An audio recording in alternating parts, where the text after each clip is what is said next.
Welcome to Shaping the NYC Skyline, the podcast that explores the stories behind the buildings that shape our city. I'm your host, David Schwartz, and I'm here with my co-host, Brenda Slukowski. Hey, guys. Hello, Skyliners. Hi, David. Hello, Hi, Camilla, Brenda, and all of our Skyliners, which I think is in the trillions by now. And if it's back. Not, I'm sure it was when we aired our last episode, which was our first video recording. But hint, hint, in case you didn't notice, and also in case you're wondering why I'm wearing the exact same clothes. Right. Love this sweater. It's because not going to wear it so many times. Favorite outfit ever. I'm not Superman. I don't have a million of these. But we are recording this, obviously, on the same day that we recorded our last podcast with Jed Resnick, which was an amazing episode. And we're following up with another. I don't even know how we're going to top these two, but I don't want to think about it. I'll just take them one by one. And in this episode, we have the amazing David Schwartz of Slate Property Group. And he was so wonderful to came in at the end of the day. I know. And went back to work, actually, which Crazy. I'm not terribly surprised about it. He left the office at 4:30. So David Schwartz from Slate, and I thought they were doing work for more than 10 years, but they've only been around for about 10 or 11 years. But you wouldn't know it, given the amount of projects that they're doing, have done. Yeah, and given their knowledge base also. Impressive the amount of resume. stuff that they've dabbled in, the amount of programs that they've tried or succeeded in, and financing they've secured in their short amount of time. It's really impressive to see the gamut they've run just in that short amount of time. Yeah. And David talks about the beginnings of his career where similar, very similar kind of to what Jed was talking about, and he too didn't come from this huge real estate background. His dad was a traffic commissioner for the Department of Transportation. His mom was a social worker. And I wanted to go deeper into that a little bit, but those were clearly influences on him, and he kind of embodies the developer persona that we want to reflect and put on display on this show, similar to Jed and others we've had on this, which is he's very civic-minded and he's doing amazing things like transitional housing. He did the first conversion from hotel to residential. 100% affordable. The Honda program. Love that. It's not a car. I know. I had to think that through for a second. And the sheer number of subsidized projects he's doing, plus the things he's looking to out of state in Ohio, California, and the Carolinas, I think he mentioned. And they're growing. He's also a young guy, but he's had the experience and he's had a lot of these tried and true situations where he started his own company previously, focusing on Williamsburg, and he really had kind of like he really understood the market and he really understood things that are missing. And as he sees the next trend, he seems to pivot, go all in, and then continues to do that, which is, to me, the way you do it's like a boxing, right? You want to duck and dive, whatever is jiving, whatever the term is. You're not a boxer. I'm not a boxer. How many Jewish boxers do you know? But it was very impressive to hear how he's pivoted throughout these different cycles, because real estate is like that. The laws change. And it's funny because the way he phrases it, his pivots are his quote unquote crazy ideas. But really, they're his ideas that are thinking outside the box to do something different, to bring something new to the community and expand housing in a different way that meets the need of that community that he sees. And he calls them crazy ideas, but really, it's just out of the box thinking that makes him so unique and what has made Slate so successful over the past few years. Yeah, for sure. He's a visionary. He started working in Brooklyn when no one cared about Brooklyn. He cares about taking care of the people with the most need in the society. So he's I don't know. He's a mensch. Yeah, right. He's definitely a mensch. A lot like many of our other guests. That's right. And he understands the needs. He understands how important it is to build. He understands how to put a deal together. Obviously, you need homes to make the homeless not homeless. Yeah. He phrased it better than that. You'll have to give the episode a listen. In order to reduce the homelessness, you need to build homes. And I mean, nothing could be more true than that. And we're not in a situation where we can afford any stopgaps. And the fact that now we're in a situation where hopefully we have some kind of housing deal, potential exemption for conversions from office to residential, FAR cap lifts, the City of Yes, which is revolutionizing the zoning resolution in New York City and preventing a lot of things that were stopping construction and building in the city from going forward, so making it easier to build. All these things, a new 421A, all these things are, it was dark as before the dawn, right? It was like construction was at a standstill, and now you have all this opportunity. I feel like I'm being like an optimist, like David Schwartz is, and he was very optimistic about things, and I'm very optimistic about things going forward. People have recognized the problem, and they're now willing to act on a solution. And I think at this point, the sky's the limit. And I'm just hoping that the sea of change continues and that the expectations are met, despite the fact that we don't have anything yet in writing in connection with that housing deal. The sky's the limit in shaping the New York City skyline. David had a lot of wonderful things, a lot of tidbits to say. You can learn a lot from him. We tried to really get him to say things that we think our audience want to know and understand about a developer's mind and how they think. Like you said, Britta, that those out-of-the-box ideas, putting these deals together, it takes a level of creativity. And I think that's also what drives people to this business, right? Jed Resnick, he came from parents who are artists. There is a little bit of an art. It's multidisciplinary. It's a little bit of an art to put these things together, put these deals together, figure out how to make, an inclusionary housing building, a mixed income building, and then permit it to be a transitional housing. Those things that like I've never heard of, and I'm like, David, are we sure we can get it? Well, if anybody can do it, David Schwartz can. Great. Listen to how he does it. Study him because he is, he's on the top of his game, and Slate Property Group is doing great things, and I think they will continue to do so. Yeah, listen to what he talks about when he talks about the 4th Avenue project, because that's a prime example of creativity and making and bringing what the community needs to the community and working through the red tape, working with the city to make sure that you're providing what they need. Really pay attention to it, guys. You're going to love it. Yep. And without further ado, David Schwartz, Slate Property Group.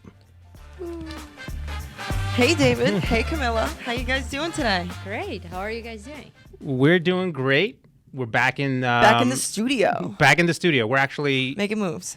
Yes, everybody has seen our secret, or everybody's heard about our secret headquarters at Side and Shine, but they've not seen the headquarters, and so now we're doing videos, and people can actually see where we work. We obviously work in a this place actually looks like one of those Law and Order, where it's like dark.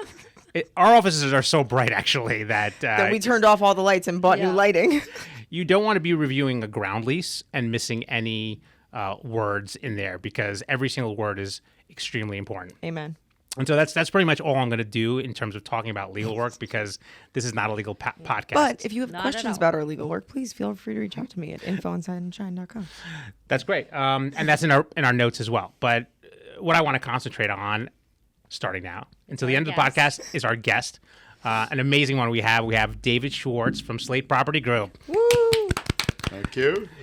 He's been in this business for quite some time, but most recently for the last 10 years as one of the co-founders and principals of Slate with his friend Martin Nussbaum, who we'll get into. And we'll get into some of your history, including your father, Sam Schwartz, or Gridlock Sam, who is the traffic commissioner for DOT, and the amazing projects that Slate is doing. And there you have so many cool projects and so many things that contribute, not just to shaping the NYC skyline, but to shaping the fabric of those people that comprise of the city, those who are homeless, those who need supportive housing, very low income, moderate income.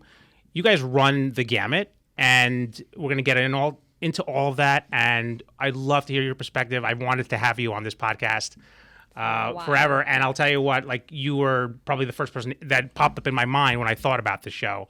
And so I'm so glad and so excited to have you here.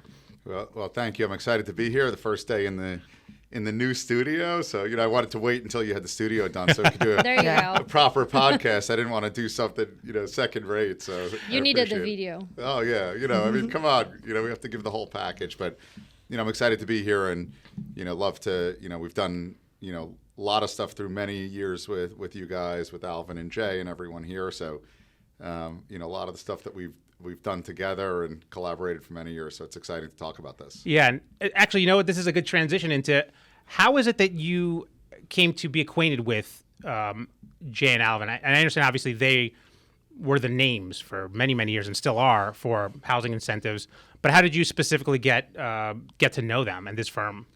I think being frustrated with the process, right? It's hard to do things in New York, and they weren't the first folks that worked with me on different tax incentives, 421As and J51s, and all that good stuff. I think I'm on my fifth version of 421A now, so Oh, wow. I don't want to give away my age, but I think it ages you. Each 421A deadline gets you there. But I don't remember the first time that I met Jay and Alvin.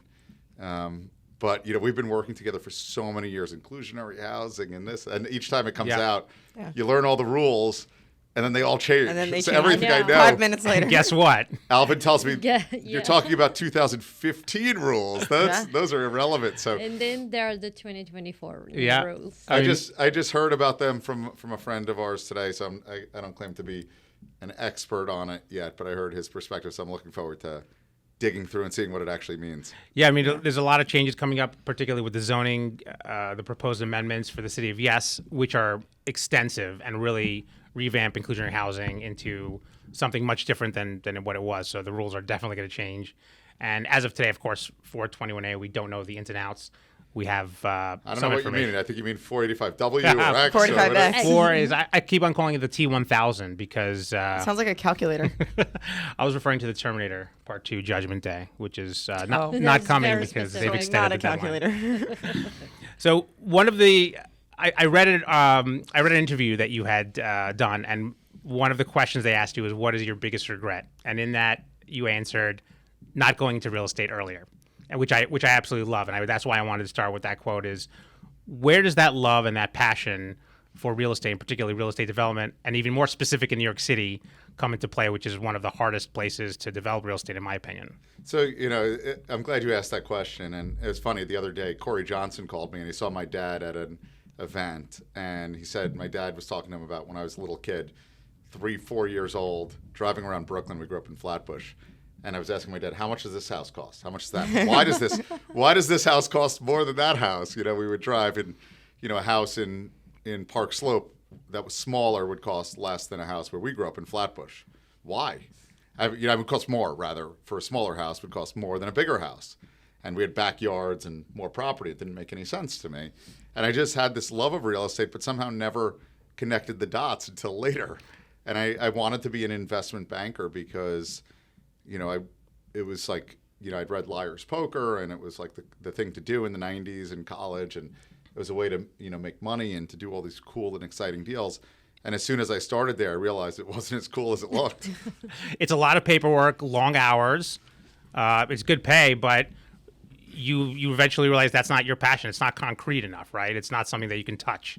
It's not concrete enough. You can't make the kind of change that you want. You're so far removed from the actual deal. What's so fun about a real estate deal is you get in there, you have this idea, and then you go out and you build it and you Next do thing it. you know, you're shaping the New York City skyline. You're shaping the skyline with a crazy idea. I've had so many crazy ideas that have turned into buildings, and many That's crazy awesome. ideas that have not yet turned into buildings. And Well, they will. But you eventually went to, and you got a finance degree from Syracuse and did work a little bit in investment banking, but then you pivoted and entered into real estate. What kind of things were you doing when you first started out in the business? So, when I got into real estate, I really wanted to learn how to do construction and development because I knew nothing about it. So I figured out how to get a job doing construction and development with no experience, which was to work for nothing. Yeah. And I said, I just want to learn this because ultimately, how do you know from a financial standpoint, you look at the revenues and the costs and you can see if a deal makes sense. But how do you know how much it costs? Right. How do you know how much you can build? And that's a pretty big, part of the equation. So I said, I got to learn how to build a building and how to figure out what it costs. Because otherwise, if you sell out for $100 million and it costs $80 million, you made 20. What if it costs 100? What if it costs 120 million? You lose all your money there. So, that kind of becomes a big thing. So I wanted to learn how to do that. And I was fortunate enough to work for a company, Crescent Heights, and, amazing, amazing folks there, Sonny Kahn, Russell Galvett, and Bruce Menon.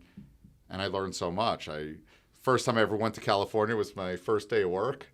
It was the first time I'd ever flown business class. And, I show up there in San Francisco. I'd never been to California. And we Yeah. It was right after 9/11, and we were talking about building a new condo tower right at the foot of the Bay Bridge. Oh God. Yeah, you believe that? It's crazy. And it was totally successful, right? So being crazy is sometimes the best thing you could be in real estate. So were they doing a lot of ground up, and was it mostly residential as well? Yeah, at the time I joined, they started doing ground up. Before that, they had really focused on condo conversions. And when I got there, they had started to really focus on ground up construction. So this is one of their earlier projects. And when I say I mean knew nothing about development, like zero. So I didn't know anything. How do you catch up to speed? Like when I first started, I would just read everything I could. I literally printed out the zoning resolution, took it on the train, and read it from beginning to end as much as I could understand it, and then kept on rereading it until I finally understood things. And then obviously articles and listening to people like yourself who are really leaders in this industry and know what they're talking about and can speak the jargon. What other education did you do other than this experience? And maybe the experience is just it. I mean, I took classes on, online classes on reading construction drawings and things like that. But really, I think the biggest thing was I was like really lucky because I got to spend a lot of time with Sonny Khan, who was one of the founders at Crescent Heights. So we'd fly out on a 10-hour flight, if we were going to Honolulu, and just like suck up the information. Yeah. My direct boss, a guy, Steve De La Sala, I was attached at the hip with him. And I was fortunate because he didn't know how to do Excel. And he could barely type, but he was a brilliant guy. So he needed me to put together the Excel model. So I was putting together the Excel model, sitting on planes, and he's explaining to me everything. So now I'm getting this like one-on-one crash course, and he needs me. So he doesn't know how to use Excel. So I'm sitting there and, well, why is this number? Why would you assume this? Why do you think this? Why do you think that? And I just learned by doing. And, I think it's just, maybe not knowing anything helped me because I didn't know what I didn't know. I think it does sometimes. Not knowing and starting having that fresh start could give you a leg up. Like, they say babies can learn much more quickly, like different languages. Yeah, because you don't have to unlearn what you learned. And then Trust me, I'm trying to learn how to ski now. Right? It's tough. As well. But meanwhile, my daughter, she gets out there, she's 8, and she's like flying immediately. Yeah, I cannot ski at all. I'm just terrified of going really fast and not being able to necessarily stop when I want. The only thing that's good is to try to keep up with my daughter, so I have to go flying down the mountain. So even though I'm scared, I have to act not scared. Yeah. That's actually the worst part, when you look terrified right next to your 8-year-old daughter. That's like, to me, that's I don't know. Says, Daddy, I want to go faster. I'm like, oh my God. But Daddy doesn't. No, I completely get that, and I think that's a wonderful way of learning. And I think absorbing. I mean, listen, I had the same relationship with Alvin. Alvin's a little bit more hands off, but just absorbing all the things, listening to him talk, and the jargon and all that stuff, and being close to a mentor like that is just the value of it. You can't explain it. So you had your time there, and then how did you know that it was time for you to move on, to go somewhere else? It's funny. People ask me this question, and I ask myself the question. I don't know. Yeah. I just knew I did, and I just knew I wanted to go out here and do it, and I just had the confidence that I was going to figure it out. I didn't know everything. I think also it helped that I didn't know. Yes, I think so. A lot of the stuff. I think because then you would have been like, I don't know if I want to do this. Want to get here? Actually, I was like, just do this, and and it was a big learning curve because I came from a company that had a lot of experience and resources and relationships, and went out and I decided to start my own business. I found a partner and started to build in Brooklyn. I grew up in Brooklyn, and this was like 2005, and people still didn't want to go to Brooklyn. That like developers were like, I'm not going to Brooklyn. What, like, maybe they would go to Peter Luger's or something, but that was it. They really, a couple guys obviously were there and were early, but by and large, people didn't want to go. But I said, there's a real opportunity. I saw the people that were living there, and I said, I just have to do it. And I think the way I thought about it was, what do I have to lose? I can start a business, and worst comes to worst, I get another job. I have a job, so like, you give up a job. Yeah. You can always get a job again. So what was your plan? Were you going to focus on residential, commercial, mixed, all the above? So, my focus was to focus in Brooklyn and to build rental apartments. At that time, in 2005, if you could believe it or not, people were only building condos in Brooklyn. People were not doing rental apartments. It was like, So interesting Now because it's you're the so opposite. close to Manhattan. Like now Brooklyn is so hopping because Yeah. of its proximity to Manhattan and like the business district of FIDI, and nobody even tapped into that market in 2005. Yeah, it was weird. It was, it was sort of this condo boom, and I think people it was like simpler to do it. And rentals didn't really pro forma because we didn't have any rents to show what they did. Yeah. So You're talking about like in the Williamsburg, Dumbo, those areas? yeah, like people were, obviously there were some people doing rentals, but I was really East Williamsburg. Yeah.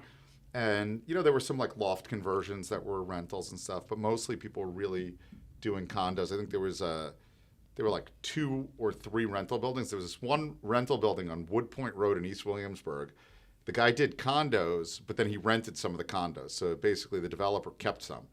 And I remember walking there, measuring the units and walking every unit. And then I would go to other ones and I'd find out that a lot of rental apartments are not under, they're not regulated on the size. So somebody could say their apartment's 1,000 square feet. It might be 600 square feet. With a condo, and you guys know this, you have to have a condominium plan, and there's an engineer's report, and you have the plans. A lot and of the plans. paperwork for it. Yeah, so that you know what the size is. And what I realized was the Wood Point Road one was important because it was a condo plan. So I knew the actual size of the units, and I was able to show how much rent they were getting per square foot. Oh, okay. So you had some That was comps. very- Terrible. in. Yeah. Some comps there. And my theory in the time was rental apartments in Brooklyn. Everybody's starting to move to Brooklyn. As somebody who grew up in Brooklyn in the 90s, nobody that was, working in these high-paying jobs was moving to Brooklyn. Maybe Brooklyn Heights or something, but that wasn't even really Brooklyn. And now all of a sudden we're seeing this, and people that are working in the investment fields, lawyers, other stuff, are starting to move out to Williamsburg. First stop on the L by Bedford.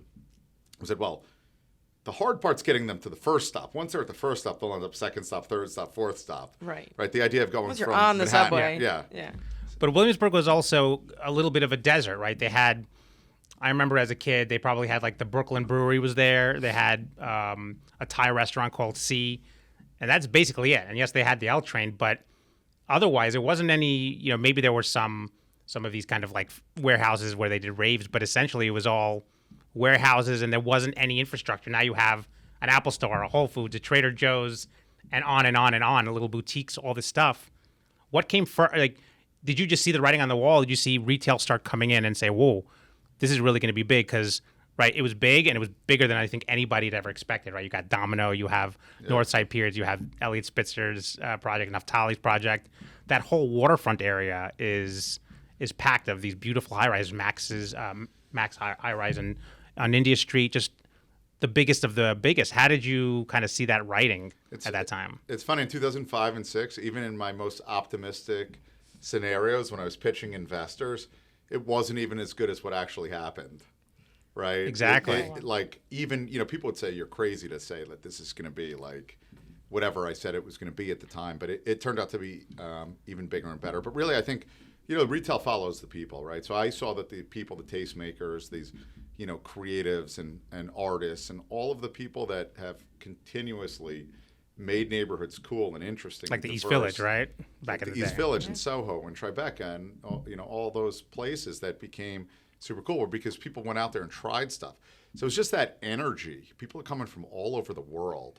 I remember one day I was on the subway and this group, like 5 blonde girls, come over to me and they're like, speak some sort of like, Nordic language, and they're like, "Where's Williamsburg?" And I'm like, "Are you guys lost? Like, where are you going? Like, what are you like?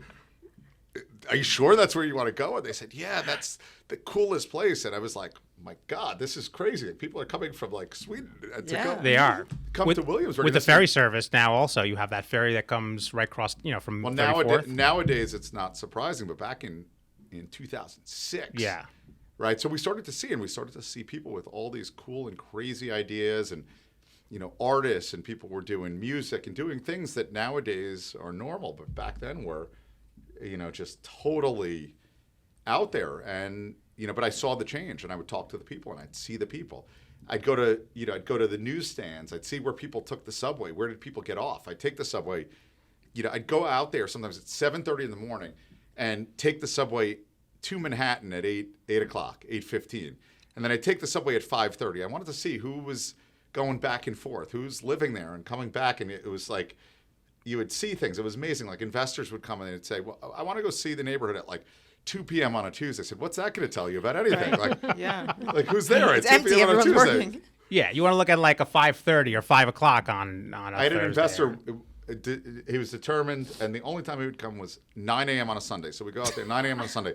Okay. There's nothing open. You know, this is a neighborhood of people that are like 20 to 30 years old. Yeah, that they're all out Yeah. on Saturday nights. Sleeping. Nothing opens till 11. Nothing is open. And he said, but where are all the people? I said, they're sleeping. Even the breakfast places didn't open till 11. Yeah. Because, you know, Because everyone nobody's- goes out Saturday Yeah. nights. I mean, that neighborhood, there's something indescribable. I lived in that neighborhood for a decade, and I also grew up in Brooklyn, but different part of Brooklyn, not very cool part of Brooklyn.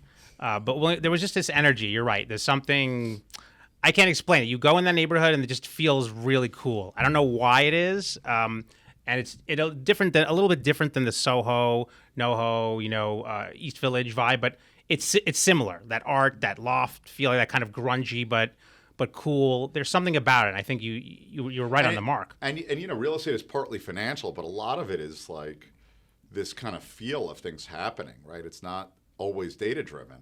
You know, data informs decisions, but it's seeing it. It's almost like the decision of why do you move to one neighborhood or another? Yeah. Why do there's things, right? You want to have, certain aspects, but why pick one area over another area? Yeah. It's And a about lot where of the it's just demand that lies. feel. Yeah, You lot need to of have a the- vision. I think it feels, a particular neighborhood feels. Gotta a get that particular vibe way. check. Yeah. So when you first began, right, I assume you weren't doing affordable housing. I think affordable housing is complicated, but I assume you start off with market rate before you turned your attention to affordable housing. What kind of projects were you doing at that time, back in 2005, 2006? Yeah, so my first project was a 32-unit ground-up rental development under one of the old 421A programs. So we got a 25-year. None of it was affordable at the time. So 100% of the units were rent stabilized, but it was the economic development tool. And I built 32 rental units, and really the goal there was it was third stop on the L train.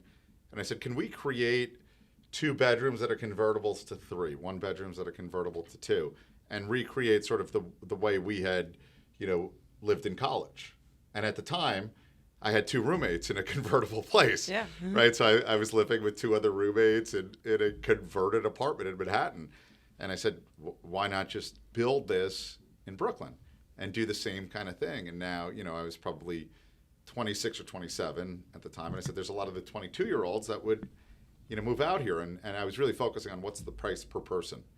I think a lot of people looked at, Yes. price per foot or things like that, but it's price per person. You make $60,000 a year, you can afford this much in rent. So I was trying to solve backwards to what can people afford to pay. And what I did was I made the unit smaller. I think one of the first things that I identified was, at the time people would say, architects would say, you need to have an 11-foot wide living room. And I said, why? Just because you do. And I said, why? I used to have this TV that, was probably 3 feet deep that I used to lug around. I got it at Nobody Beats the Wiz on Avenue U. I remember that. Yes. Yeah, so I got it at Nobody Beats the Wiz on Avenue U. It was like my prized possession. I schlepped it from Brooklyn up to Syracuse and back. And I probably have a bad back because of it. But it was 3 feet deep, right? So when you thought about it, you have a sofa and you have a TV, and right, that takes up. So you need a certain space. I said, but nowadays, at that point in time, they had plasma TVs now, so TVs are smaller. You don't have these big, deep TVs. So can we make the living room a little bit smaller so that we can deliver a better price point for people? And that's what's important to people, especially young people. They just want a good deal and they're willing to live in small spaces as long as it's a cool neighborhood. And that's what we saw. Look, they were doing it in college. So the idea is what people are doing in college, they can do a year out of college. Yeah, no, for sure. And, we were sort of early to that and, it proved to be right. But, ultimately it's delivering a product at a price that people can afford. And how was that, that first project? I assume it's in your memory deep, but maybe it's not because it's the first thing I assume that you've done by yourself. How was the raising the financing? How did you go about raising financing, finding the site, settling on it? Because I can imagine in 2005 there were a number of sites that were available to be developed in that area of Brooklyn. So you had a little bit of a picking. How did you choose that site, and then how did you get the financing for it? So, that site was a little bit off the beaten path. So it wasn't, perceived as a good condo site because it was on a busy street. And at the time, everybody was developing condos, and I had to, pay a little bit less to make a rental deal work. But I didn't need to be on like a tree-lined street or anything like that. So the street had a little bit of a heavier traffic load. So the site was a little bit cheaper. And actually, funny enough, it was owned by the Van Dam family, which was like an original Dutch family there. And that those 5 girls that you saw on the train, were they? No, I don't think so. I should have asked them, but I wasn't quick-witted enough at the time. But the Van Dam family was like an original, like, big family that owned tons of real estate throughout eastern Brooklyn and Queens. And there was like some crazy story where this real estate guy got a deal from a guy that was like a caretaker of the Van Dams, had inherited it, and the guy bought it from him and was flipping it to me. From the caretaker? Yeah, I think that's the true story, or at least that's what I was told. I never really did the research on it, but I'm going to say that's true. It's a true story. It's a good story nonetheless. I think true it's true till proven false. How's that? And so I was able to get a good deal because the guy was making a lot of money. I think he was buying it for $1 million and selling it to us for like 2.8. Oh, great! Was it a vacant land? It was a vacant warehouse, and it was a nice site. It was zoned as of right, so you could build, and it was a nice, decent sized site, and we could build 32 units there. It was a 10,000 foot piece of property, and that was that was my first deal. So no, I mean to me it sounds like an ideal one because you're taking a property that's not necessarily ideal for condos, which is what was there. So you're paying a little bit of a lower price, and that's a great first shot at your initial development. Yep. And I'm assuming you learned a lot from that experience. I've never learned as much as I did on that first deal. It's a what's that? That's that curve, that learning curve. But and I'm not going to go into every single development, but then after that, were you doing one development at a time? Did you take on a couple at a time? And I assumed the focus was still in Brooklyn for a little bit, because there's so much to do here. I was doing a few developments. We did a repositioning, and we built a new building in a landmarks district, which was a whole I can imagine another set of learning curve, and dealt with a apartment that was rent stabilized back in this like 2007 that we bought from an estate. So it was it was interesting. That was in Brooklyn Heights. So really at that point the niche was Brooklyn, and Brooklyn was still like a forgotten borough. And it's not that long ago, right? We're talking about 15 years ago, 17 years ago. And it was still like not a place that the real players were in. You started to get a couple of big players that would do like Brooklyn Waterfront or downtown Brooklyn Towers, but it was few and far between, and still people just didn't really know it. So our advantage was that I knew Brooklyn so well. I could take people out there and point to every building, and I knew what everybody was doing, what they rented, what the price was, financing was. So would you made these trips out, and I think it's not unusual for those in the industry that you're in the real estate development industry, to do this, especially the developers. Those are principals. They're going out and they're walking the streets, and they're really familiarizing themselves with the buildings, the owner, the prices. What was your method? Was it literally just walking down the street, looking at addresses, memorizing, then looking at pamphlets and things on the internet? What was your style of figuring out the city and Brooklyn and understanding that market? So it was a little bit of everything. I was talking to everyone, every single person. Go to a restaurant, go to a coffee shop, anywhere you were, talking to people. What's going on? What's this? All the real estate brokers, all the people bidding on stuff, just constantly being there. But I was in Brooklyn 5 days a week back then, so I was just anywhere I went, I just was soaking up information. And when I got home, I was reading on the internet. I was there were a whole bunch of blogs back then.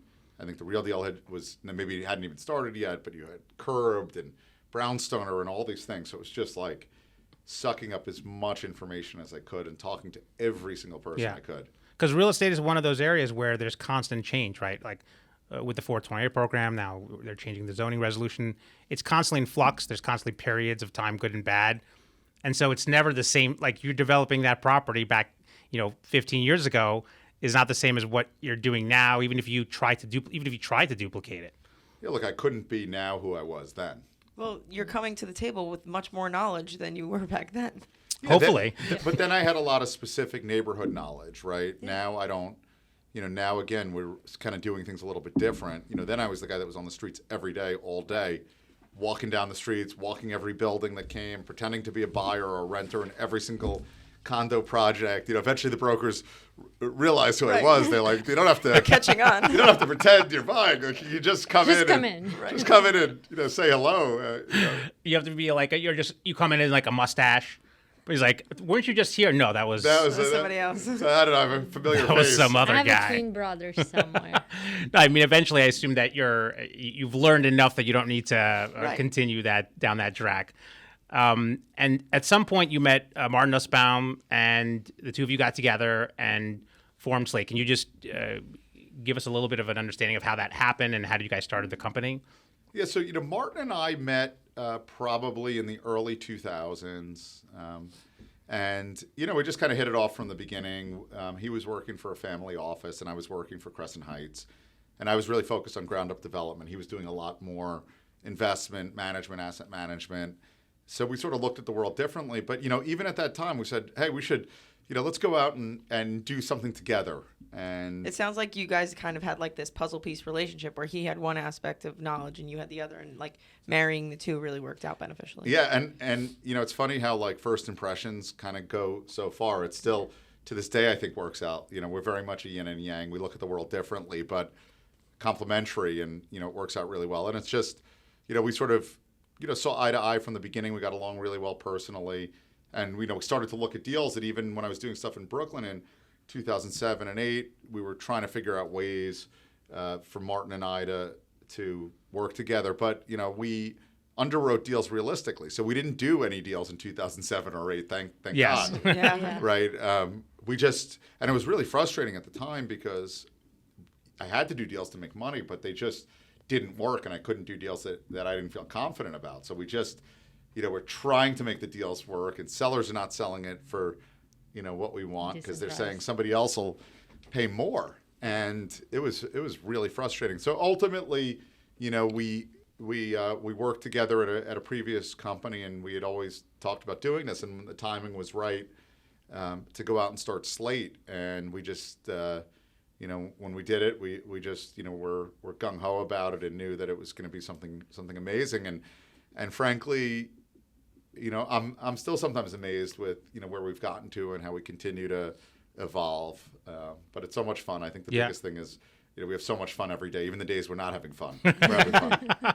I mean, there's not much of a learning curve, but there's still a lot of learning to be had, particularly because of all the change times. There's tremendous learning. There's every deal we're learning something new. We're constantly learning. We don't think we know everything. Oh yeah. But we're constantly learning. Things are always changing. Rules are changing. The world's changing, the market's changing. And politics, and then, the administrations are changing. How did you guys come up with the name Slate? Where did that come from? Yeah, it's funny. We,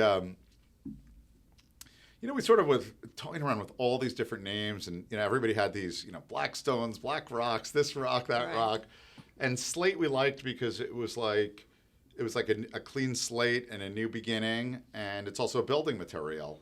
Yeah. And, we okay. just really liked it and kind of clicked with us. It was easy to say and spell. One of the problems when you have these hard names to say or spell that might be good, but like... As somebody with the last name Slakowski, I very much understand that. There you go. In Schwartz, people can spell my name. If I go, in New York, people can spell Schwartz. I go other places, people can't spell. But in New York, everybody can spell Schwartz. I mean, I think it's always interesting to hear how people brand their companies, because it really gives you a little window into what they're thinking, not just about themselves, but about their customer, their potential, the end users, which here would be, renters, also investors, or people in the lending community. And I think the name it's very sleek. Yeah. Slate to me speaks sleek. I wasn't sure exactly what you were going for, but I can understand that. It's strong. It's a building material. It's like... It's a good name.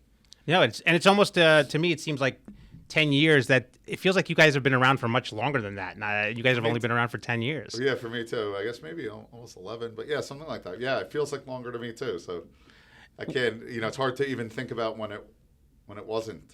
Well, it's like you've been doing this for so long, and a lot of the projects you guys do are all over the page. Right? You can't you wake up in the morning, you look at the real deal, and you're seeing like a picture of you Almost next to every day. a weird picture of you next to like an image of a building, because they always take the most awkward pictures. Oh yeah. And then they cut you and put you like right in front of a building. And they add like some weird coloring to it, and you're like, why It's is like this a red picture red? coloring. Yeah, I mean, I actually like those. That's funny. It's funny when they put us next to a picture of like the founder of a firm that we've never met.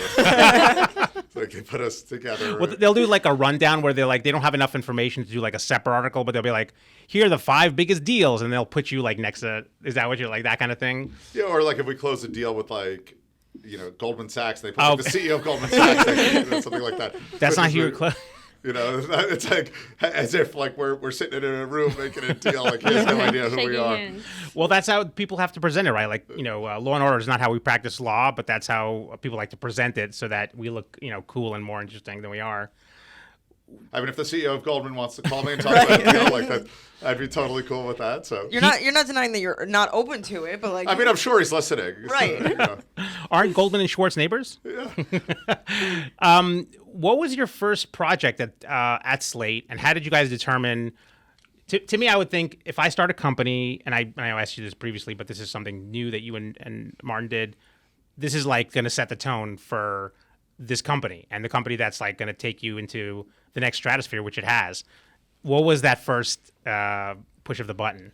I don't know of the first. I know of the first few, and when we started Slate, we were doing a lot of deals with partners at Adam America, another real estate developer, still good friends of ours, and we did a bunch of deals together. And they were coming from overseas and investing here, and we were sort of the boots on the ground experts. So that was a great relationship. And we did a couple of deals on 4th Avenue and Park Slope. Again, we sort of at the time it was really interesting. So you're talking about like 2013, and in 2013, what we saw was that the rents in downtown Brooklyn were really starting to come up quickly, and in Park Slope they were really starting to come up quickly. Yet the land prices in Park Slope were half the price of Williamsburg. Really? It just hadn't matched yet because people sort of didn't connect the dots. And we said, look, Park Slope is a great neighborhood. Williamsburg's a great neighborhood. But if you sort of looked at like second and third stop on the L in Williamsburg versus Park Slope, they were similar, yet the land prices were much higher in Williamsburg than Park Slope. So we saw a great opportunity to get out and buy some sites on 4th Avenue. We ended up ultimately doing 4 sites on 4th Avenue. And all of the work together with Adam America? Yeah, we did 4 together with Adam America. And we developed a bunch of different buildings there, so it was really successful. And then we did a deal in downtown Brooklyn, and we started to do a bunch more. And we were fortunate that a lot of people we'd met in the business wanted to invest with us, even with our brand new firm. So we were kind of off to the races. Yeah, and that 4th Avenue project, it's 535 4th, was one of those, which stands out very much to me because.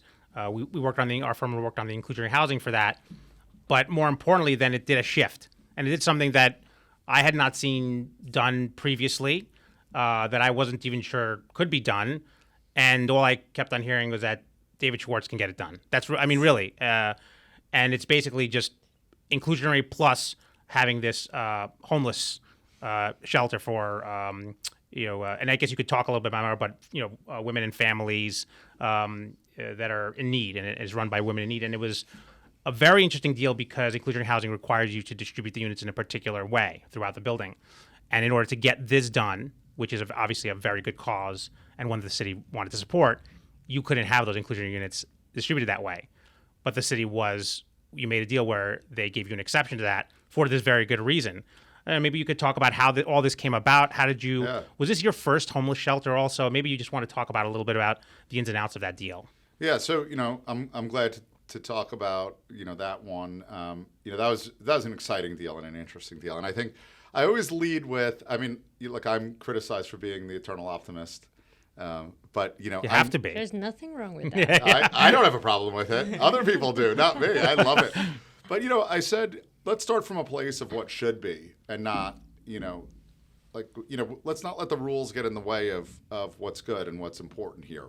And, we saw, it really came to me, there was, Mayor de Blasio was at the YMCA and an advocate, advocating on behalf of homelessness came in there and sort of confronted him about the fact that they weren't doing enough for folks in his own neighborhood and places like that. And, we said, they're right. We have so many people that are struggling in this city, and we got to really provide really good quality for folks, both transitional and permanent, right? And we've got to provide good apartments and really good opportunities. But we have to also look in areas that have good infrastructure, that have job centers, that have the parks and the resources and the good schools and everything else. Because at this point in time, we started to get into the low-income housing business, and what we realized is a lot of our low-income housing was centered in the really low-income neighborhoods. And look, I understand why the land costs are cheaper there, but a lot of those areas have schools that are not performing well and higher crime rates and the higher asthma rates and lead and all the things. They're further from job centers, right? They're further from transit and all of the things that you wouldn't do if you were designing a city. Yeah. So it's sort of like you could add all the resources to a neighborhood or just build the building in the area that has the right neighborhood. And we said this is a great opportunity to do it and to do something really cool. And, the mayor lived a few blocks away from here, right? So the mayor at the time lived a few blocks away from here. And we said, I think we can have this crazy idea and get the mayor on board, the administration on board with doing the right thing. And he had his fair share initiative at the time. So he was already talking about what I'm talking about. So he was, innovative in that. I give him a lot of credit and his administration a lot of credit to figure these things out. And, and look, it shouldn't go without saying, as I grew up in Brooklyn, my mom was a social worker, so we worked with, she worked with a lot of folks that were suffering and struggling with addiction and other issues. So, there are a lot of New Yorkers that are just struggling for all different reasons. So what better way than to figure out an innovative way to do something really cool? And, that inclusionary might go down as the hardest one we've done, but, I'm sure we'll top that at some point with a more challenging one. I want another learning curve. This one was definitely, a curveball, but we got it done. And, I wanted to, how did the deal with DHS come up, Department of Homeless Services? Did you approach them first, try to get that deal, and then get an organization on board? Because there's a lot of layers, and people don't necessarily understand how it all works. But it's an interesting model, and I think one that you've either duplicated or semi-duplicated, and I think you have had another maybe 9 or 10 homeless shelter deals. Maybe you can correct me if I'm wrong, but something like you've done a lot of these recently after this. Was this the first one that you had done? Yeah, this is the first one that we did. We worked with WIN, Women in Need. I think they're now formerly WIN. And, we worked with them on it. They're experts. We looked at what they do. They do something, incredible. They're great operators. They really know how to help people and do things. And we wanted to be innovative. This is one of the first buildings that we were able to do permanent supportive housing in, which is, what you were talking about. We were able to mix transitional housing and permanent housing, which is really important. Our focus is to build permanent affordable housing. Real affordable housing is, a major goal of ours because, when you look at the city can't function if it's only a place for rich people. Yeah. Right? We have to have this city. Like, why do we love New York, right? As my grandparents came here as immigrants, and why do we love New York? My parents, they moved to Brooklyn. They wanted to stay in Brooklyn when people were leaving Brooklyn. I know people don't realize that, but New York City lost, a couple million people in population, so people were leaving the city, and people stayed, and we want to protect the city. So it's great as it turned around, but we want to make sure that we don't lose sight of the people that make this city great, and all the folks that are here that are working so hard that make it run. A lot of people are struggling and don't have housing. So we have to think of innovative ways to provide housing for folks. I was at an event the other day, and Mayor Adams spoke, and the first thing he did was he thanked all the people serving and working in the event, which was amazing, right? Because those are the people that make New York run, right? And he said that his mother used to do that kind of work, right? So the person now doing this work, their child could be the mayor of New York City, right? So we lose those people. We lose, people that are leaders. So we gotta, right? We have to, and my grandparents did that kind of work, and I think it's really important to think about. We have to be innovative in the way that we think about how do we provide housing for all New Yorkers. Yeah, not just low income, moderate, middle. All everything. of it, all of it. I love the city of Yes. I love that we're talking about this at the state level. That we're starting to do, new ideas with the goal if we have to build more housing. And I don't fight about the type of housing. Let's do all the housing. Once we get too much housing, then we can stop building it. But let's get too much housing. Right. Look at Houston. I'm not saying we should become Houston, but prices are so low in Houston cheap. because they have so much housing. So if you do way too much housing, prices will come down, and then we can start to deal with what we need. But let's do it all. Let's do low income, very low income. Let's not fight about if the income's low enough, too low. We tend to do really, really super low income. That's an area that we saw that there's a real need for. So we're doing very, very low income and supportive housing and transitional housing because there's a huge need there. But there's a huge need across the entire spectrum. Yeah. So that's something that we're really focused on. And what we think about is how do we build more and more and more and more, right, with finite resources. We have to think about how to build more. The city of yes, we love it. We love these things that we're taking on, the FAR cap and all the impediments. And I tell a lot of people, look, I don't know that we got it perfect in Albany, but what do we get perfect? Right? Nothing. Let's try to move forward with things. Let's try to be better the next day than we were the day before, and let's focus on building more housing and building more housing and building more housing. And building it faster and with less red tape. Less red tape, right?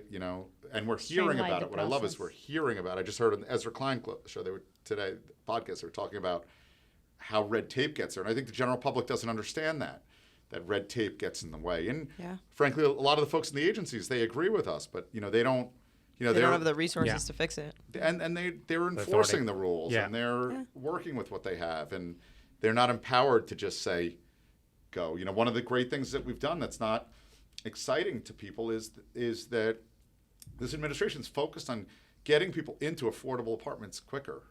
It was taking so long to get through the red tape of letting somebody live in the apartment that they qualify for. Right. And people were living in homeless shelters because they couldn't get in there through the red tape. And it wasn't easy. It wasn't because people weren't well-meaning. It was that we had a whole bunch of rules, and we've got a humongous city here to manage. So it's challenging. Yeah, I mean, getting people, getting it built, but then getting it occupied. And by the time that, you come around to somebody months later, then they don't qualify, they've disappeared, they've left state, whatever it is. And then you have to start the whole process again, which leaves these units empty that when you have such a great need, I couldn't agree more. I think the system had been set up so that there wasn't any corruption and cheating, but it missed, how are you client focused? You got to be renter focused. Like the goal needs to be what is the goal? Why do we build affordable housing? We build affordable housing to give really good quality apartments to people who need that, who are New Yorkers that need a place to live. And we sort of we forgot that. We started to fix all the agencies and make sure nobody was doing anything wrong and all that stuff. And that's really important. But I think we lost this focus on the end client, the end renter, the customer. And, we got to give that customer the product that they need. But if you need an apartment in 30 days and I tell you it's going to be 9 months, it's not that you're not going to stick around for that.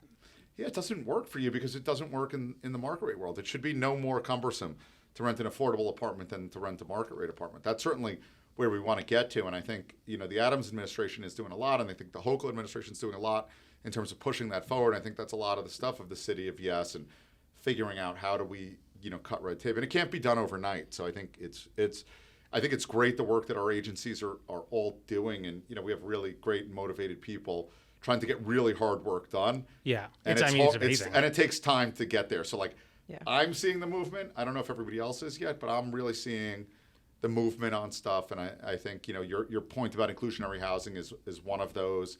It doesn't get a lot of fanfare, but we have a lot of people there that really want to do the right thing and really want to help the people. And, they're trying to do it, but it's going to take time, and it's going to continue all of us pushing that envelope. Yeah, I think the city of yes, the proposed changes they're massive. It's going to do lots of great things if and when it passes, and I think it takes things a lot farther than I had imagined, say 3 years ago, before I knew what it even was, and now that the actual language is out, reading it and seeing this is really, it's not just this is they have language, they have these massive changes that are really going to shake things up, hopefully in this positive way. And if you've attended any of these, there's been lots of these town halls and things like that. A lot of these officials, they're so excited about it and promoting it and making sure that everybody knows about it and having all these community meetings about it. So I think that's great. It's changed so much. We used to be in a place where people just, they wanted to fight against housing. They didn't even know why sometimes, but they felt like if a developer was doing it, it was therefore bad. Right.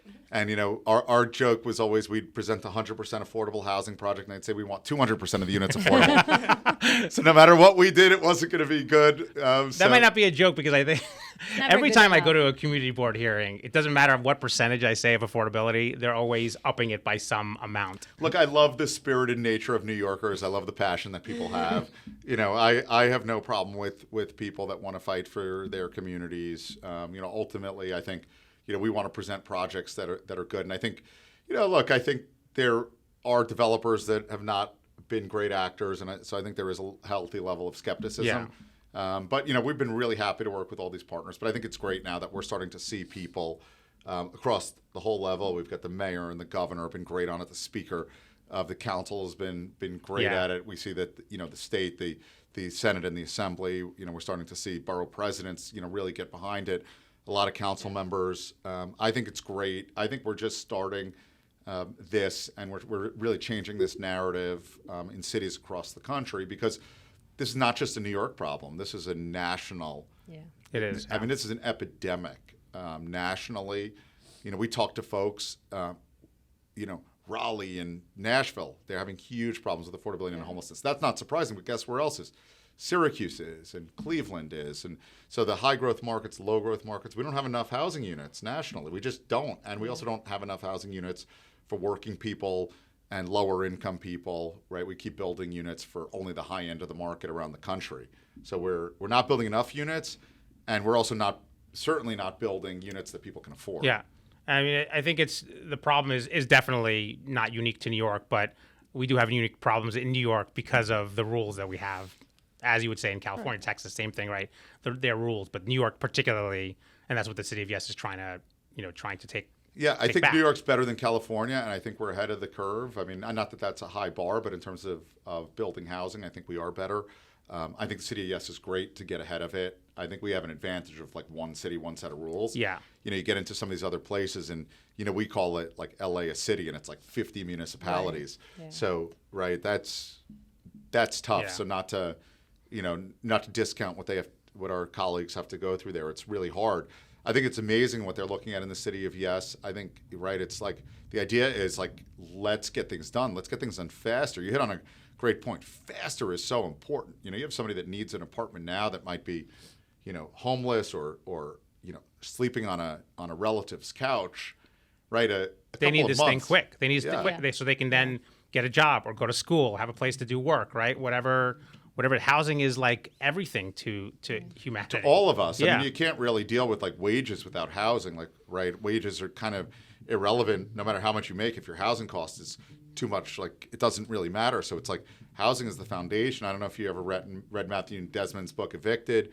If you shouldn't, you should read it. I mean, just think about the idea of living in a place in which you're housing insecure and you might get thrown out any day. Like, how do you succeed in your work and your relationships as a You parent? can't, because you're afraid to be homeless the entire time. You're just thinking, oh man, tomorrow I could be And homeless. You're living with this fear. You can't resolve any problem until you have housing. And we talk about things, right? Housing is healthcare. Housing is like the fundamental foundation of life. I mean, I don't know, I think we've had numbers of children in New York City schools that are homeless. I know that that includes people that are housing insecure or sleeping on couches and stuff. But I have 3 kids. It's hard enough for kids to do well in school that are stably housed, right? So we had another impediment, and we look at that in terms of school scores. But one of the ways that we can improve our school scores is to have better housing and better located housing and better access to transit, right? So housing is everything. It's a driving factor for growth of communities as well, to boom the commercial aspect of a community, or bring about new parks. And if the people are there in these communities, then you need better resources, and it opens up job opportunities. It's really like solving the housing crisis or moving forward and pushing legislation that is going to solve your housing crisis is really going to improve a lot of other aspects, and that's really what our podcast is trying to do. Just and kind get of companies to come here. They Right. need employees, right? Yeah. exactly, And also trying to, stop the cycle, Yeah. right? I mean, if you have people who are growing up, like you said, who have housing, grow up in stable housing and not afraid to lose their apartments or their units, they're going to be educated, they're going to get higher paying jobs, and then you're decreasing the amount of people who eventually will need those services throughout the country or New York City. So it's kind of like breaking that cycle, and I think going to where it starts is important, but the first thing we have to do is build, and that's really kind of like what we have to do to I get always there. say you can't solve homelessness without homes. Yeah. Right? Like you just right, like you can't. So like we need a lot more homes, and we can debate about which income levels and all those things, but let's get like tons of them. Yeah. And then let's figure that's them one out. thing everybody should be able to agree on as a baseline. Right. I actually love this concept of the transitional housing because it's an interesting one. I don't know if you just to touch upon that, explain, what that is and what kind of zoning is it for? Is that use have to be within the certificate of occupancy? How does that work for transitional housing? Is that a legal use? Well, without getting too much into the legal use, because I don't, I'd want to have my architects and attorney. I want to have my attorneys looking at that. Yeah, I need an attorney and a waiver. I think, the way we think about it is, transitional housing is like the emergency room, right? So if you end up with an acute event and you end up with no place to live, what do we do tomorrow? Right. Now, New York City is, I got to tell you, a lot of kudos to New York City. We don't have, by all measures, any children that sleep on the streets. Thank God. Right? Yeah. But go to LA and all these other places and they're riddled with them, unfortunately. It's a horrible, horrible thought. Now, not to, discount other folks that have to, but we don't have any children, sleeping on the streets and families with children sleeping on the streets. And that's because we have this emergency room approach to it, which, nothing is perfect, but it, hard work of agencies that we have here that getting people shelter while we figure out the housing side of it. So, let's get them stable. We don't want people sleeping in tents and doing this stuff, right? That's, horrible. And we see it in too many cities in this country. I mean, we see it in the capital. And it's just sad that there are Americans that are sleeping in tents. I mean, I don't know how that happens. Yeah. So let's, first step is stabilize people. Let's get a roof over somebody's head and let's build the housing that they need. Again, we can't solve homelessness without housing. We don't have enough housing units. So because we don't have enough housing units, we have too many people in the emergency room, and we need to figure out ways to build a lot more housing.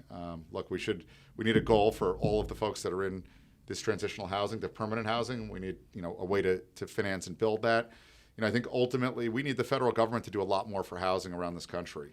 Why don't you touch upon that a little bit? What is or if you can touch upon it, or if you want to. Yeah, look, it's an infrastructure investment. I mean, we talked about this. It's no different than, we spend money on highways and schools and, hospitals, and we spend money on all of this stuff and other infrastructure type things. We need a real infrastructure investment. I think federal government needs to step in because it's not, look, if New York was the only place that was having this problem, then you could say New York is doing something wrong because everywhere else isn't. But if everywhere is having this kind of problem, it means that there's something wrong nationally. And I think it's really an infrastructure type investment. I think we need major investment from the federal government. And, again, like I said before, I'm not even going to take a position. We have a lot of people with spirited positions on where the feds need to invest. Let's get them to invest the money into more and more housing across the entire nation. And then we can debate about, should it be, who should own it and what income levels and all this sort of stuff. But I think we need to do it. We've seen a lot of stuff. If we look at our home ownership model, it really is, it's a brilliant way. It's set up where banks can originate loans and they get bought by Fannie and others. So it creates liquidity in the marketplace. We should look at ways that other countries are doing it. In Canada, it's a couple hundred basis points cheaper for affordable housing. I think the low-income housing tax credit's great. We need to expand it. That's something that's in Congress right now. I'm hoping that gets expanded. For listeners that don't know, states get basically a certain amount that they can, that they can get credits that they can give to folks that can get investors to build low-income housing. We need a lot more of that.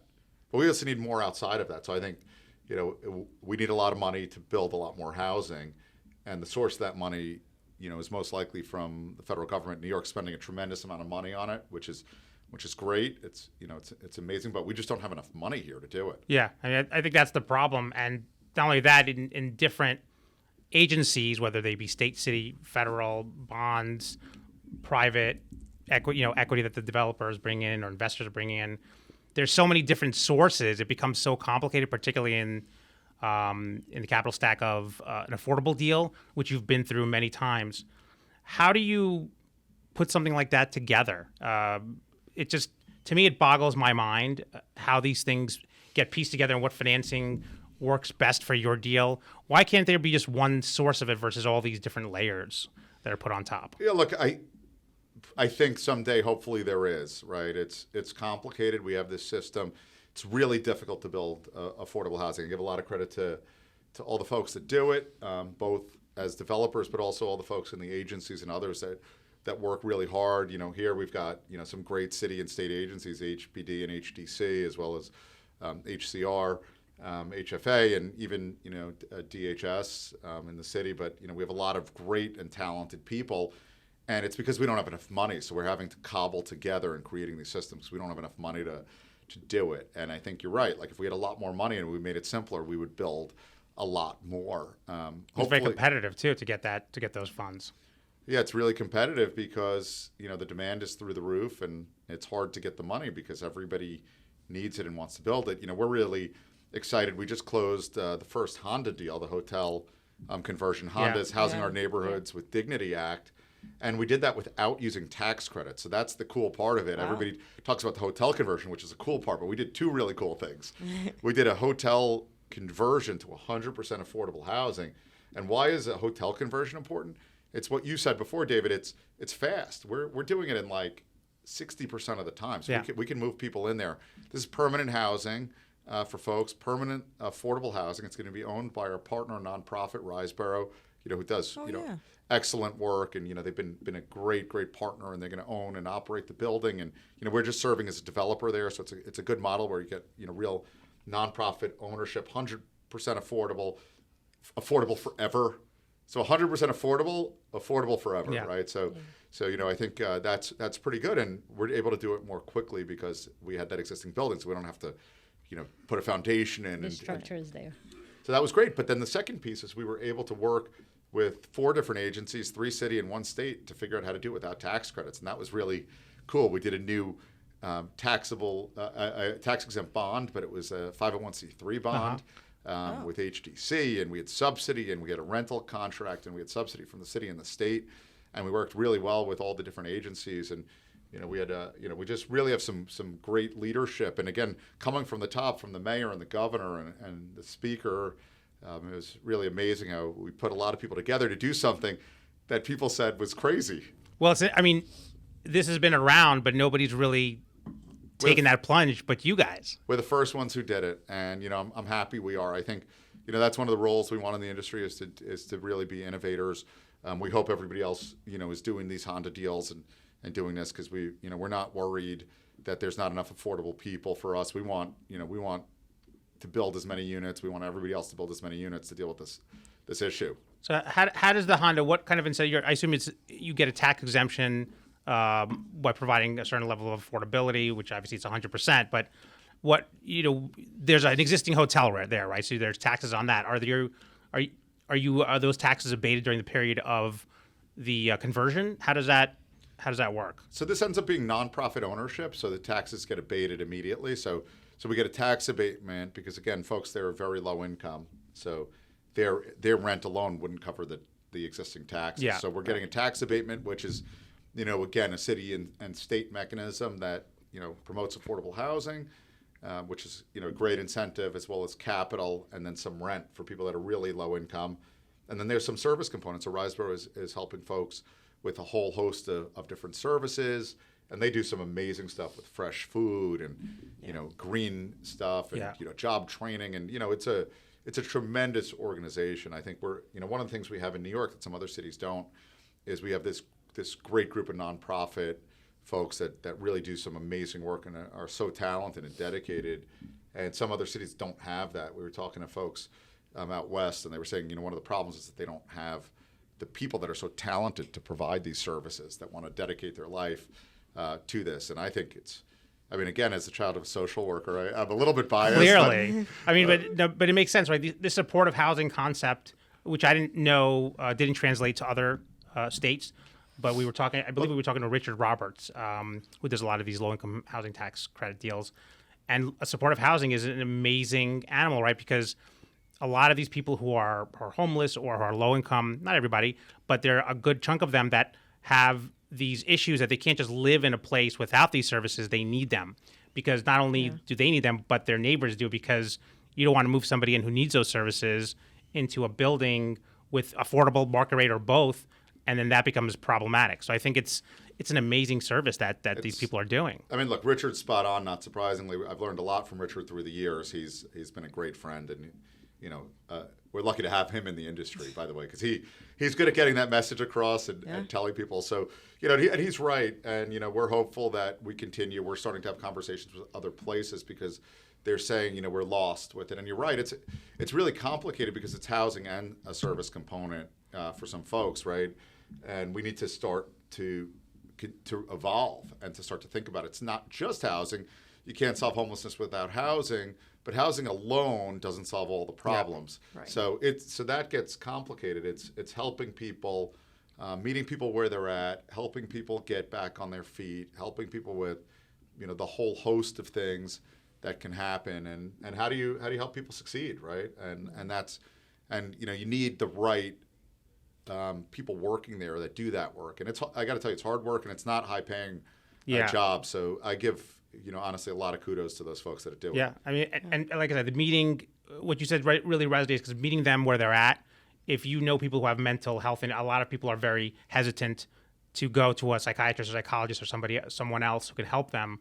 If you have it in the building, it just makes it, they haven't really it takes away all their excuses. Yeah, and I think that supportive housing stuff is so key, particularly to the people who have those issues that are preventing them from getting housing that they can afford. Yeah, look, even people who can't, that are just not financially savvy and literate, or, they might need help just with like people get credit card debt and they do things. They may just not know stuff that other people know, or somebody that's coming from a single family housing environment into a multifamily.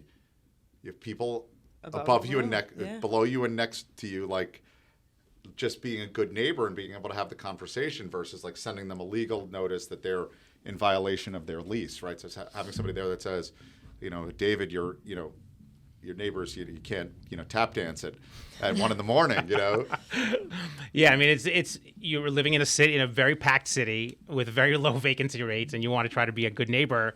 And one of the things is if you're disturbed a little bit and you have some mental issues, that creates a problem. And we know about a lot of those problems where you have big income buildings and you have homeless shelter referrals, where those people actually do need supportive housing services.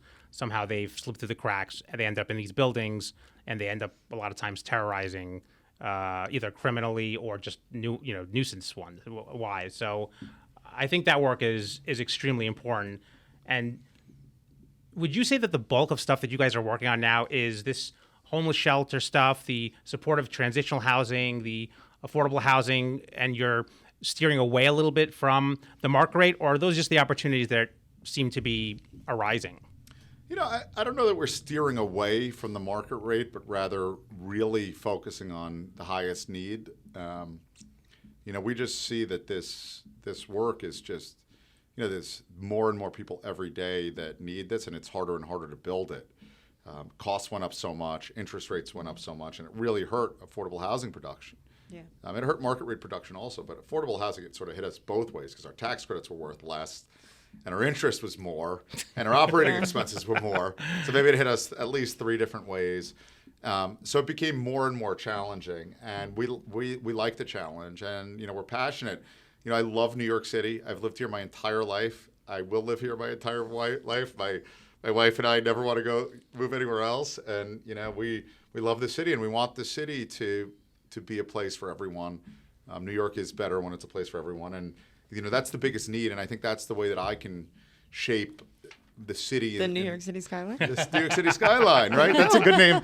You guys should have thought of that as a name for the podcast. Well, it's my little shtick that I like throw it. I use it in a sentence every time in the podcast. Well, that's great. But yeah, that's I think that's what gets me the most excited. I get the most passionate when I talk about that, because I do think market rate housing is really interesting. Development's interesting. There's a lot of people who do a really good job, and we're going to continue to do plenty of that, and we still do. Obviously, interest rates have slowed that part of the business quite a bit. Yeah. And the difficulty in getting financing, and lenders are not willing to lend as much.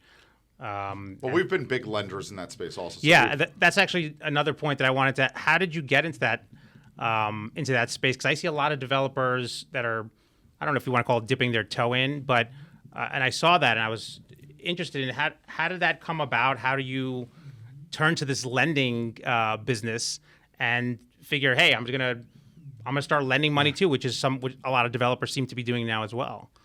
I think everything we look at in the world is like, what's the need, right? Like we sort of think like I got into supportive housing a lot because a lot of the other players didn't, and that's where the biggest need was. So I said, this is an underserved market, and that's what we saw with lending. We started doing it about 2017. We didn't realize what was going to happen to all the banks. Forgot your crystal ball. So but I think you do have a crystal ball because you're seeing all the openings. And so if anybody's listening to this, which I know you guys are, but listen really closely, find the need and go there. That's what David is saying. That's how he's where are we going next? Successful. Look, we have to go to all these other cities that are having affordable housing crises. Like go to these other cities. Go down to the Carolinas. Go to Tennessee, go to all these places that are having affordable housing crises, and they need all of you. They need everybody. It's getting so bad in these places, and they haven't seen it. At least New York, we've got the infrastructure to build it.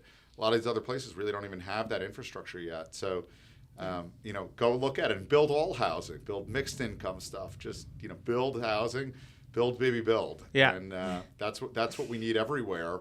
So I hope everybody goes out and builds some buildings somewhere. Yeah, I mean, well, let's wait till 421A comes back fully. Maybe by the time this airs, it actually will be 45X. We really got to switch our mindset. Well, 45X. I mean, I still want to call it 420. The replacement 421A until we. I still would challenge, Alvin or Jay. I might know. See how much they know about the old pre-2007 421A. I still have it memorized.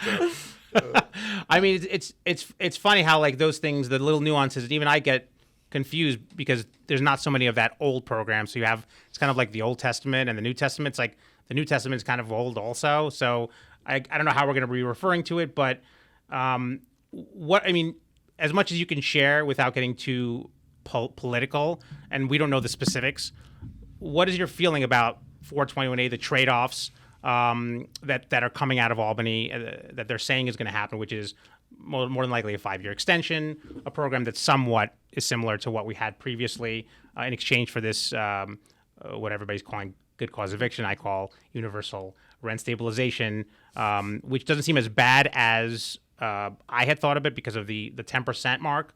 But I think that the legislature is getting a foothold in to try to then push back on that amount in years to come. I think it's a political strategy. But was the trade-off worth it? Is 420 going to help as the incentive, or do you think it's just not gonna work now? I mean, look, let's start from the place of I don't think legislation's perfect, and I like to get things done. I think it's good that it's the optimist in you. It is, it's my fatal flaw. I think it's good that everybody's recognized that we need, a tax abatement. We need to build more housing. I think 421A is hated a lot for the old versions of the 421A more than the new stuff. So I think a lot of the things when we saw articles about like Alex Rodriguez's apartment was financed by 421A, it was like the original 421A that maybe not the original, but the version of like 2006 421A. Yeah. Right. Not even that applied to condos, right? Right. That applied to condos, and that was the stuff, but it would continue to get written about, despite the fact that it had already been changed and you couldn't do it. Yeah. Right. So there was a lot of hatred towards the 421A. But I think the thing that people miss is, 421A is a twofold thing. It's an economic development engine, creates jobs, it creates other tax revenue, but it also creates affordable housing in areas that don't get affordable housing. So, I lived on a building, I remember, in Chelsea, and it was a 80-20 building, 421A. So this is in a super high income district where 20% of the units, maybe there were probably 300 units in the building. 60 of those units were done with 421A without using the tax credits that affordable housing people did. So we didn't need to take away from that supportive housing building that somebody's doing in the Bronx or Brooklyn or Queens, or even Manhattan. So it was an additive. It was not an either or. That message gets lost. So the good thing about 421A is we get a lot of really good, affordable units in high amenity districts, high rent districts, good school districts in areas that we don't get a lot of 100% affordable. And without subsidy. I think that's something that gets lost in the shuffle a lot. You're giving like low income people the opportunity to live in these high end areas and take advantage of the resources that just come along naturally. We should survey with the those folks that live in those districts and sort of see. I mean, I think it was good that we sort of lowered the rents. I think we've all realized that the 130 option probably wasn't the best, or at least have it citywide. Right. Probably didn't work out as well, which again is part of legislation and why we change things. I don't think there's an issue with the AMI levels. I think it's good. Again, flexibility is always good, but I don't 60 or 80 or whatever they came up with seems to be pretty decent number. Adding costs to build affordable housing. I hope that's a good trade-off. I think we should just evaluate what the trade-off is between any increase in wage and what does that do to producing affordable housing, and make that decision as to whether or not that's a good thing or not a good thing. So I hope that's what was done. I don't know if it was or wasn't, but I think that's the way we should be thinking about things. When we introduce legislation, what does it cost and what do we get from it? And is it a good trade for the public? Because I'm a New York taxpayer. Many of you are. So are we getting a good investment on our tax dollars? I think all agree we need more affordable housing, but is this a good way to get it or not a good way? Yeah. I think a lot of the pushback was whether it was a good investment or not. And I think it's good to have experts sort of look at it, right? I mean, I think so. And I think there's been a lot of experts who have looked at it and done a lot of good thinking and looking back at prior programs and how other cities are doing it. But I just don't think there's as there's no perfect legislation, because you said that, and there's no way to predict. Hindsight is always 20/20. I'm sure there are going to be gripes about this one. But the people who are anti this kind of exemption, call it a giveaway, are going to have the argument because they're not going to see it from the perspective of, no, actually you're producing a piece of property that's going to have tax revenue in the future, and plus we're not taking away any subsidies or money from the city. Yeah, look, I think there's always people that are going to have problems with any piece of legislation all the time. I think the question is, are they loud voices? And legislators have to do what's in the best interest of the public, right? We're in a place where you're elected to represent your constituents. Constituents may not be experts on all the issues, and they're entrusting you to do that, right? So I think it's to get there, and they're spirited, debate on every issue, especially in today's world. I can't imagine New York City is a passionate city. And also, there's too many forums. I feel like there's too many. I mean, we're a forum here. You have like social media. It's just like so many blogs. There's just unlimited forums to gripe. And I think that's part of the reason that we feel such political disconnect is that we're just constantly listening. voicing our opinions. But also we're hearing people, whereas before you didn't hear 1,000 people talking about the issue because there were only 10 people talking about the issue. Yeah, because you only had a few channels, a few radio stations, and your friends that you've talked to. Right. So it's now. Or those who showed up to the community board. Yeah. Well, more people show up to the community board hearings than you could imagine. The showings for those meetings are massive. People really do care, particularly when you're going to be making noise and there's going to be dust and there's going to be changes in your neighborhood and people feel really strong about gentrification, things like that. Yeah, look, people have strong opinions. But look, I think, big picture with this legislation, I got to read it all. I think it's great that the state passed housing legislation. Let's start with that. Yeah. Right. I think it's great that Grateful for it at the outset. That's a win. That's a win. Look, we identified the fact that there's a need. The state came through and did something. I was worried that we wouldn't pass anything. Everybody knows there's a crisis with affordable housing. State did some things. I'm sure some of them are good. I'm sure some of them are not as good. And, I think we can revisit.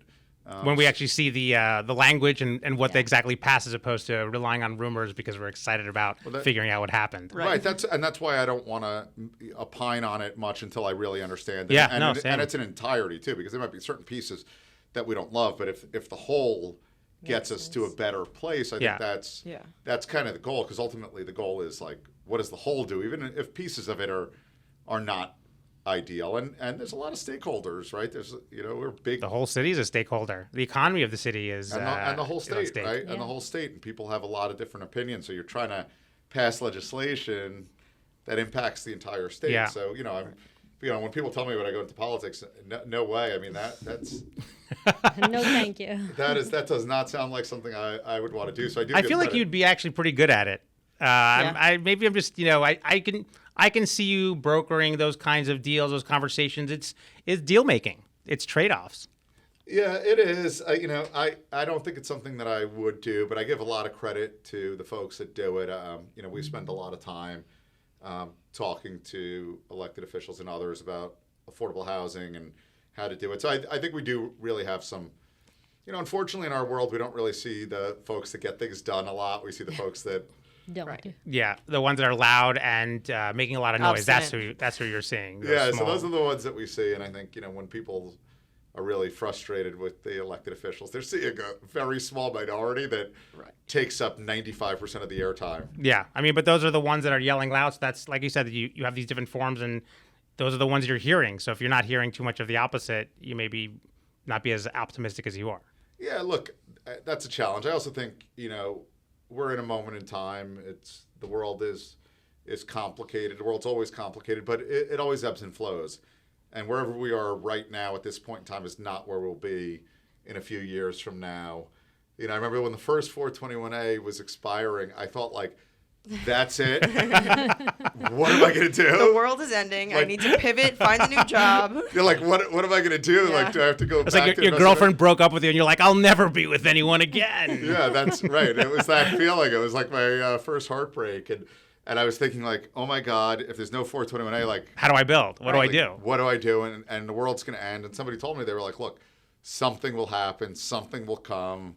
Like, these things always get figured out. So I think that leads to my sort of, optimism. And I'm known as an optimist, although I have a lot of people in the office that balance me out a little bit. The realist, but the yin and yang works in both positive and negative ways. I think having that, somebody that tells you that, and this was Alvin also, because somebody who's been around for 30, 40 years in this business has seen the cycles back and forth and come around again, and they know that it's going to come around again. But always in the back of my mind, at least I guess I'm less optimistic, is, well, isn't there going to be one time where that's not going to happen?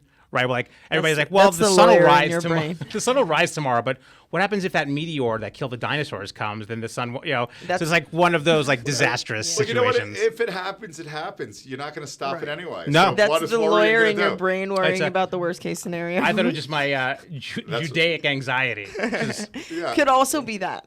Yeah, look, it's an important thing, but I think you have the confidence that whatever it is, right, like. All the stuff that we're doing now, we never thought we were going to do in 13, and whatever we're doing in 2033 will be totally different stuff. Yeah. But and you too, right? You'll be doing 497. Another one number. 1056. Right? Maybe they need 4 numbers instead of 3. And don't start it with a 4, right? Like instead of 421A, I would just have letters and. Yeah, it's going to be really confusing. At least the other two are 421A. This one is a completely different statute. Well, the other one they tried to rebrand is Affordable for New York. Yeah. But it was so then you're calling it AFNI. But it was still 421A. Right. Yeah, it was still the section. Was the section. Because the section was the same. But I think ultimately we always focus on like what are things that are needed, and then so if people need to build real estate, if we believe that we need to build more real estate. It'll happen somehow. It'll happen, and if you're a guy that does real estate, then you're gonna. Yeah, sometimes when you have that little voice in your head that talks, it's not always rational, right? It's not always. It's an irrational voice, but it's nice to have. It's someone. like a good therapy session here, David. Yeah. That's what we've like really discussed it as this is. Yeah, it's a little therapeutic here. I'll tell you, this one is not so therapy because we didn't really go into your background and your childhood and talk about your parents. So. I don't know if we have enough time for that one. No, we're definitely not going to go into it. I don't think you want to stay for that. You probably want to go home to your wife and kids. Unfortunately, I'm going back to work because there's a. Oh, you're going to go back to work? There's too much work to do. Yeah. I'm not a. I have a very understanding wife who knows that I'm not going to be home for dinner. No, that makes sense. Yeah, I'm one of those that comes home for dinner but then stays awake late at night and then wakes up early in the morning so that.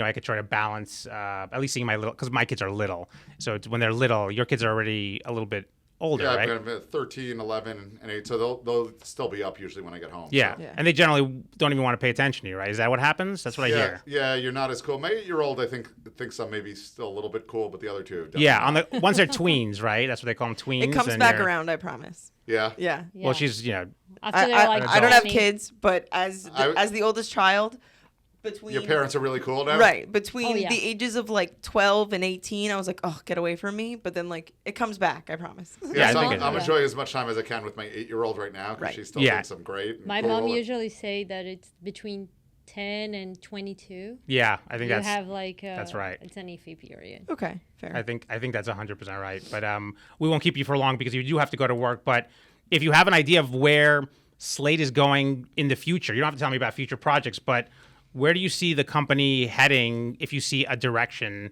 at this moment in time? Look, I think we're going to keep heading in the same direction, which is up, and we want to do more. We Crazy want to ideas. Yeah, look, if I don't have crazy ideas, then I'm not working hard enough.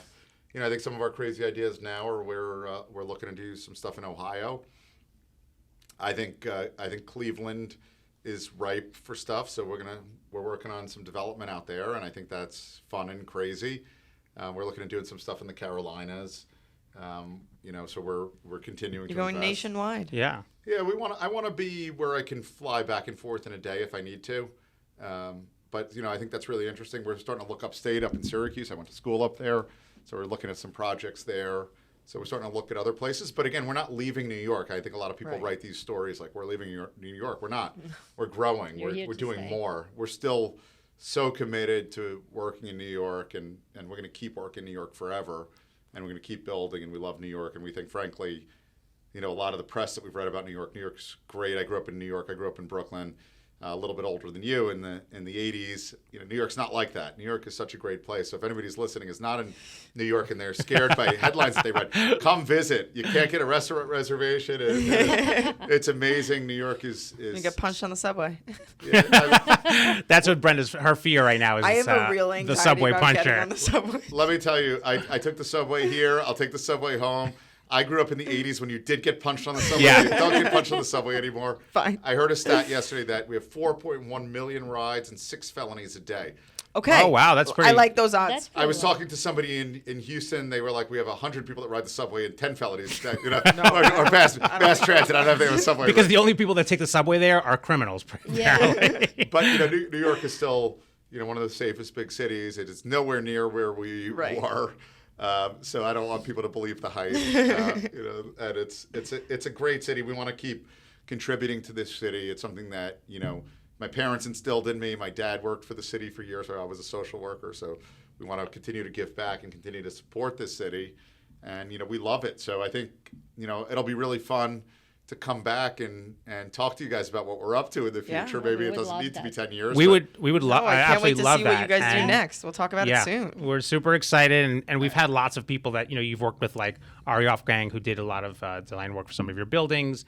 Like we talked about, Richard Roberts, and we're so thankful for you coming here. We're so thankful for the work that you do, and that there are people in this city that do the kind of work that you do, that take on this responsibility, because it is a lot of responsibility, it's a lot of risk, it's a lot of liability, and I think a lot of people don't give the credit to developers that they deserve, because you are not the amount that you're earning and the risk that you're taking, plus the public scrutiny, is immense. And the deep pocket fat cat developer, that's Stereotype. Yeah, that stereotype is not the reality. Are there people like that? Yes, but it's not. It's the exception rather than the rule. And we're so thankful for you to come here, talk about your projects, about your life, about your career, which has been wonderful in your youth. And you have so much more to go, and we can't wait to see where Slate is going. Yeah, look, thank you. And I think it's, one last point that I'll end on is like, what is the role of a developer? It's really to put the project together and take that risk level. So, we get out there and, you do this project, and ultimately the people that put the money in are a lot of other people. We're the ones that execute, and we're the ones that take the risk.